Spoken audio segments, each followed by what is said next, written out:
Today's video is brought to you by Card Kingdom, and you can pre-order all the Double Masters cards you need now over at cardkingdom.com. Hello everyone, it's Seth, probably better known as Saffron Olive, and it's time for another daily dose of Double Master spoilers. And we got a lot of cards to talk about today. It seems like I say that every day, but considering all Double Masters has, 40 mythics, 121 rares, there's a ton of cards every day to talk about. So lots of stuff to talk about, which means we should probably jump right into it, start talking about new cards, and then at the end of the video, we will do a bit of an interesting value update. So we'll talk about that at the end. Anyway, let's talk sweet new Double Masters cards, starting with another mythic in Dark Confidant. So Dark Confidant is a card that's been reprinted a ton of times. It seems like every Master Sets gets it. This time, we also get a box topper version. So Dark Confidant returning. The thing is, despite being reprinted a ton of times, before Double Masters, Bob was still around $50, so it's still a very nice value reprint. Hopefully, maybe this time the price will actually come down a little bit. As far as play, it's mostly a Jund card. That's what Dark Confidant is primarily known for, showing up with Tarmogoyfs and Lilianas in Modern, in Legacy to some extent, but it does have some other homes as well. We've seen in recent years showing up alongside Stoneforge Mystic, showing up even in Goblin decks on occasion as a way to draw extra cards. So Dark Confidant, still an in-demand card for Modern, not the same as it was at the peak of Jund, when Jund was the #1 deck in the format, but it's still a card that people need for their collections, and probably the biggest new source of demand for Dark Confidant is more competitively focused commander deck. So Bob is not a card that you normally would play in a casual commander deck. There are exceptions if your curve is really low, but when you think about casual multiplayer commander, you normally have some really big expensive stuff. You don't really want to be flipping over 10 drops and so forth with your Dark Confidant. That is super, super painful. Even I, who love drawing cards more than anyone, doesn't really want to take 10 to hit a Ulamog or something. On the other hand, CEDH decks, which are very low to the ground, Kesses and Nagilas and some of the partner pairings, these decks often do play Dark Confidant because most of your cards are 1 mana, 2 mana, free, 3 mana. They're very, very cheap. So Dark Confidant is great in those decks. You can have it on the battlefield as early as turn 1 and just start drawing extra cards for a pretty low life cost. Plus, in more competitive commander games, the games end much quicker. So even if you do hit a 5-drop or a 7-drops or a dig through time or something, an 8-drop with your Dark Confidant, whatever, because the game's not going to go as many turns as a more casual game would anyway. So that's the biggest new source of demand, and probably one of the biggest reasons that even though Jund has gotten less popular in Modern, the main home for Dark Confidant, still worth a lot of money because now commander players need it as well. So Dark Confidant, can't complain about this one. Anytime we have a $50 mythic coming in a master set, that's a win for players. Hopefully the price will drop a little bit, both for Modern players and commander players. We also got a bunch of legacy land stuff. So Dark Depths, Thespian Stage, Vampire Hexmage, these cards, showing them all together because they kind of all go together. The main way these cards see play is in Legacy in the lands combo deck, where what you're trying to do is as quickly as possible get a Dark Depths on the battlefield with Thespian Stage. Thespian Stage can copy Dark Depths. You legend rule yourself, whatever. The big deal is you're going to end up with a Dark Depths with 0 counters on it. Since the copy's going to have 0 counters, it sacks itself, and you get a 20/20, and you can do this super quickly. There's also some builds, it kind of depends on the build. There's green-black builds of the land deck that are kind of actually like turbo depths decks, really, that instead of going all in on Thespian Stage and the grindy, slow land from the graveyard plan, are just Vampire Hexmage Dark Depths, maybe with Urborg to let Dark Depths tap for mana. As early as turn 2, if you go like turn 1, Dark Depths, turn 2, Urborg, Vampire Hexmage, sack Hexmage, remove all the counters from Dark Depths, you end up with a 20/20 indestructible Merit Lage. So that is why these cards are in demand. Vampire Hexmage, random uncommon, Thespian Stage, bulk rare. Dark Depths is still around $25. So another decent mythic in this set. As far as Thespian Stage, even though this is an inexpensive card, Thespian Stage is still a really good card that you should probably play board Commander. This is one that Richard has really turned me on to on Commander Clash. In Commander, there's a lot of powerful utility lands. Cabal Coffer, Strip Mine, Ancient Tomb, and Thespian Stage's ability to copy any of your opponent's best land for a low price price, while still being a land that comes into play tap. In worst case, you can turn it into a colored source if you're really pinched on colored mana. Offers a lot of upside. So I've kind of come around on a lot of my commander decks playing Thespian Stage, just as a nice value card, even without any combos, without any Dark Depths, just to snag whatever the best utility land is on the battlefield. So Dark Depths Thespian Stage, definitely interesting reprints. I guess you would say that Dark Depths is a good reprint. It's expensive. People do need it. It's a fine mythic to open. Thespian Stage, kind of a dud value-wise, although it will be interesting, I guess, in Limited, and allow you to try to pull off, like, the lands combo in Draft if you happen to get both of them, or throw a Vampire Hexmage into the mix. So, from a Limited perspective, Thespian Stage makes sense. Value perspective, not nearly as exciting.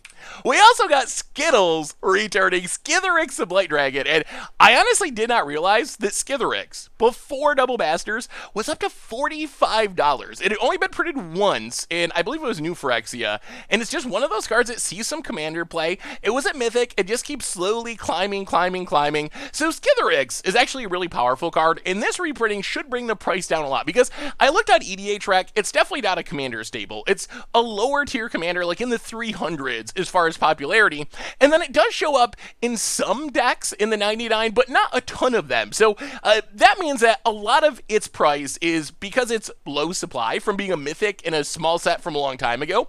So it should really bring the price down a lot. As far as seeing playing commander, if it's a commander, it's almost always like a mono black infect style deck, and you just try to like jake your opponent out, because even in commander, it's still only 10 infect counter, so you kind of like quadruple up your damage essentially if you're playing an infect deck. The other place that Skittles sees play is in kind of one-shot kills decks. Dragon decks, the Mimeoplasm, there's ways that you can manipulate your board state to turn your other creatures into an infecting Skitherix and potentially take out an opponent with one attack. So that's where Skitherix sees play. Really though, it's just a nice value reprint for Commander that not going to complain about opening, even though the price should come down a lot, still should be worth more than a price of a pack. So decent Commander reprint coming in Double Masters.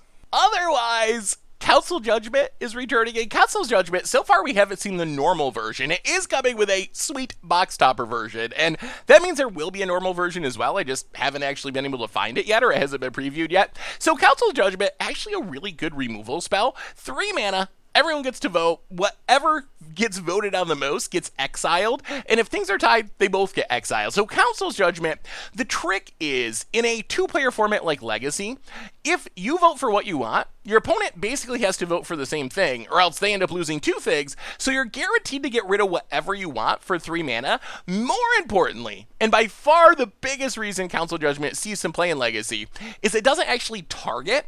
This means Council Judgment is a sorcery, so you can like Snapcaster it back and all that stuff, but it's a way you can get rid of True Name Nemesis, even though it has protection from you, and normally nothing can deal with it, because Council's Judgment doesn't actually target. You can vote for True Name Nemesis. You just vote for whatever you want. Same with Emrakul, normally protected from colored spells. Well, you can vote for an Emrakul, even though Council's Judgment is a colored spell, because you're not actually targeting the Emrakul. So that's the main trick there. Also works for cards like this in the Commander format, which is the other place that Council Judgment sees a lot of play.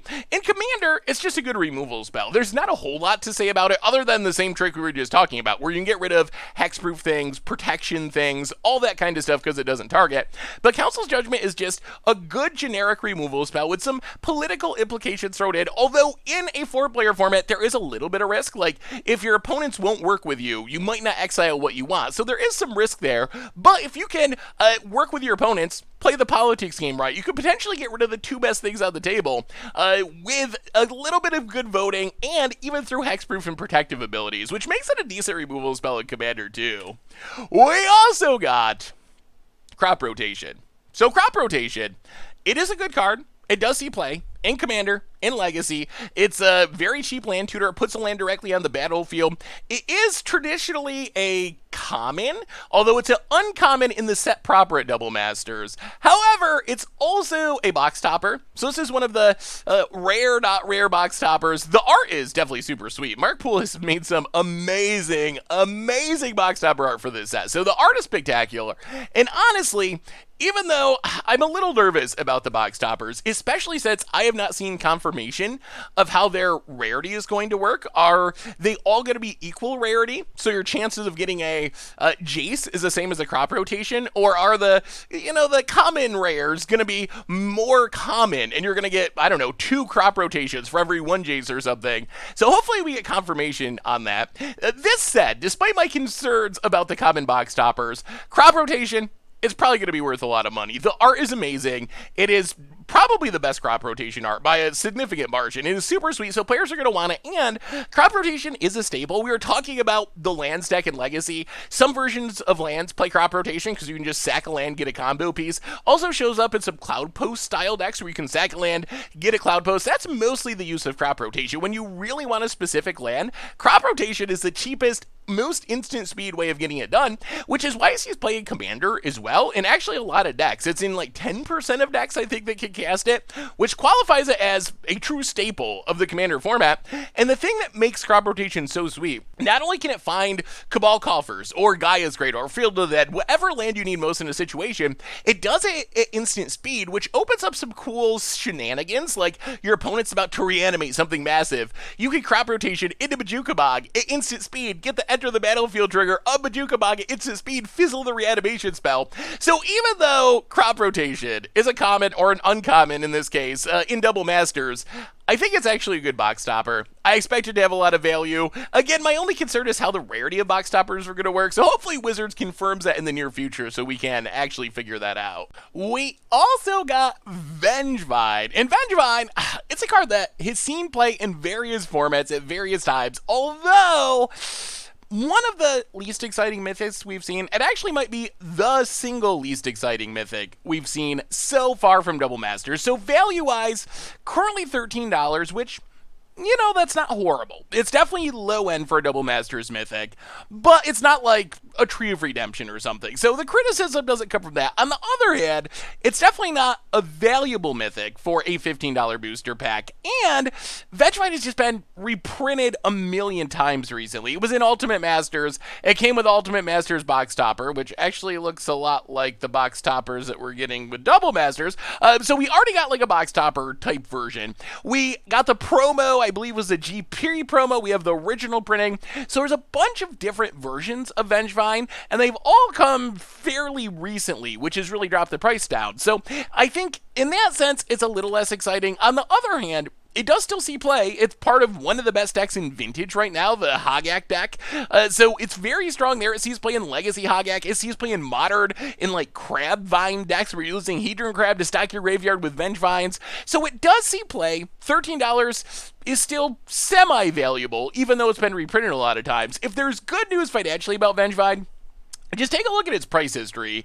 It's one of these cards where Vengevine, maybe more so than any other card, how Vengevine has always worked financially, and as far as playability, is someone like breaks a Vengevine deck. There's not really fair Vengevine decks. Vengevine decks, they either do not exist, or they suddenly become like the best deck in the format till people figure out how to beat them. So if you look at Vengevine's price history over the last couple of years, you see all these like big spikes and then big valleys. Essentially what happens is someone in some format like breaks Vengevine, they print Hogak or something that breaks Vengevine, and you see this huge price spike, and then it tapers back off when the deck gets banned, or it becomes bad as people play enough Graveyard Hate to beat it, and then someone else breaks Vengevine, and it spikes, and then it becomes bad again. So even though Vengevine is only $13 right now, it's a pretty safe bet that at some point in the next 5 years, someone's going to break Vengevine again. It's going to become the best deck in Modern, or it already is right now in Vintage. So that's going to happen again. You'll probably get that hype price spike, and maybe be able to like trade away your copies for a decent price then, or at least if you want to build a hot new deck, you'll have your Vengevines already from Double Masters. So there is some upside to Vengevine, even though right now, definitely my pick for worst mythic we've seen so far from the set, at least maybe outside of Arkham Dakes, and those two are kind of competing for worst mythic title. Although at the same time, as I said, right now our worst mythics are like $10-ish mythics, so definitely nothing in the Tree of Redemption range as of yet. We also got the return of Meddling Mage. Meddling Mage, nice little rare. Sees play in Modern Humans primarily, although does show up in other Ether Vial style decks where you can put it into play. Really good at hosing combos. You name a card to your opponent, or no one, but you can't cast that card until Meddling Mage leaves the battlefield. So if your kind of fair creature deck is trying to stop Ad Nauseam or Storm or something, Meddling Mage, one of your best options there. Although, I will say, one thing that disappoints me, not just about Meddling Mage, but about reprints in general, is when Wizards reprints an Invitational card. If you're not familiar with Invitational cards, there used to be this tournament once a year where the reward for the tournament is you get to not only be on a Magic card, but you get to help make the Magic card. So this was Chris Pikula's card for winning the Invitational a long time ago. And it really makes me sad because these cards were made specifically to honor a certain person. That's the whole gimmick of Invitational cards. So it does make me a little sad when we see the reprints with different art. I think it's a little bit, I don't know, disrespectful to the history of the game and the person that won the Invitational.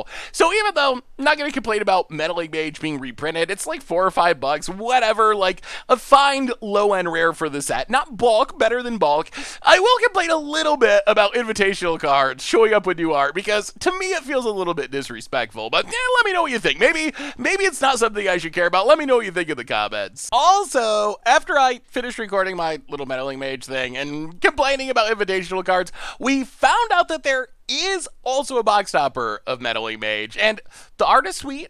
So shout out to the art, even though it's still not the Invitational art, which makes it less sweet. But I did want to mention, I think this might be the worst box topper we've seen so far. Yes, it does see play in like Humans and Modern. Yes, there are some fringe legacy decks that play Meddling Mage, but it doesn't see that much play. It doesn't really see playing Commander for the most part. It's only a $4 card. So my guess is, even compared to the common rares like Expedition Map, Crop Rotation, the Tron Lands, I would not be surprised if Meddling Mage ends up being the lowest value, or at a minimum in the lowest tier of box toppers. This is definitely one of the box toppers you're probably not going to want to open from a value perspective. So wanted to mention that as well. But anyway, let's keep moving on. Talking new Double Masters cards. We also got not one but two Wrath of Gods. And Wrath of God, not much explanation to this. One of, maybe the best Wrath in Magic. It's just the traditional first original Wrath spell.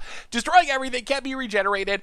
It is a card that's been reprinted oodles of times. I can't even count the number of Wrath of God reprints. However, it's still like $7 because it's going to show up in a ton of Commander decks. It's still one of the best Wraths that you can play. So if you're playing a white controlling style Commander deck, you're going to want a Wrath of God in it. The interesting thing about Wrath of God is it's not a pack version in a box topper, but a pack version and a pre-release promo. The one to the right is the pre-release promo. Not exactly sure how this is going to work. Not sure how many places can actually hold pre-release events with everything that's going on in the world. But in theory, go to pre-release, get a Wrath of God. Nice little bonus. So a decent rare, and one of those rares that, yes, it'll probably drop in price a bit because it's reprinted, but it's always going to maintain some value because there's so much demand for it in the Commander format.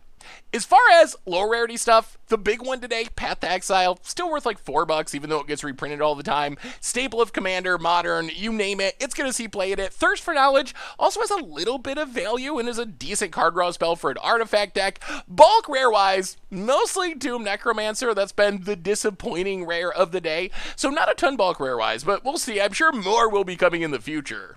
As far as value today, wrapping things up with value, things are actually really interesting. So on one hand, the average value of both rares and mythics is down a ton in the past day. So for mythics, the average value was down to $33. It was $49 on day one, down to $43 yesterday, and then a huge $10 average drop overnight with the median going down to $25.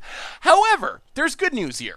This drop has not been because Wizards has printed a bunch of bad mythics. The mythics we've gotten recently are like Skitherix, $35, Dark Depths, $25. So fine mythics. The reason for the drop is many of the most expensive mythics in the set are already trending down. Like, for example, Atraxa, down to $23. It was like $50 when it was first announced. Jaceamide Sculptor was $90, down to $66 at this point and falling. Brea was $15, down to $8. Even Mana Crypt, probably still the best mythic in the set, was $123, $125, somewhere like that, down to $100 in the past day. So most of that drop is not because we got a ton of bad cards, but because the good cards are actually getting cheaper, which is a good thing rather than a bad thing. I mean, on one hand, it's a bad thing if you're opening a box because you're not going to get as much value. On the other hand, the main reason we have master sets and the main job of master sets is to make the Jaces and Atraxas and Mana Crypts of the world less expensive, more accessible, and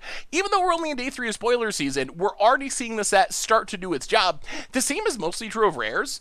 We've seen a big drop from the good rares in the set, and really across the board with rares. So the $2 average drop from 7 something down to $5.50 right now for average rare price and $3 median rare price has been mostly facilitated by cards getting less expensive. Noble Hierarch was $35, it's down to $23. Exploration was $45, it's down to $28. Even Cyclonic Rift hasn't dropped a ton, but went from $35 down to $28. So the high-end rares are dropping, and the mid-grade rares, kind of those commandery $5 to $10 rares, those ones are really dropping. Boon Reflection, we knew was going to happen. It's all the way down to 4 from 10. Blink Moth is almost in bulk rare range down to $2. Engineer Explosive $6. Conjurer's Closet went from like 6 down to 3 something. So most of these changes, with the average value dropping, are the result of cards that were pretty expensive getting less expensive. So even though this means less value in your box, it also means more cheaper singles, cheaper commander decks, cheaper modern decks, cheaper legacy decks,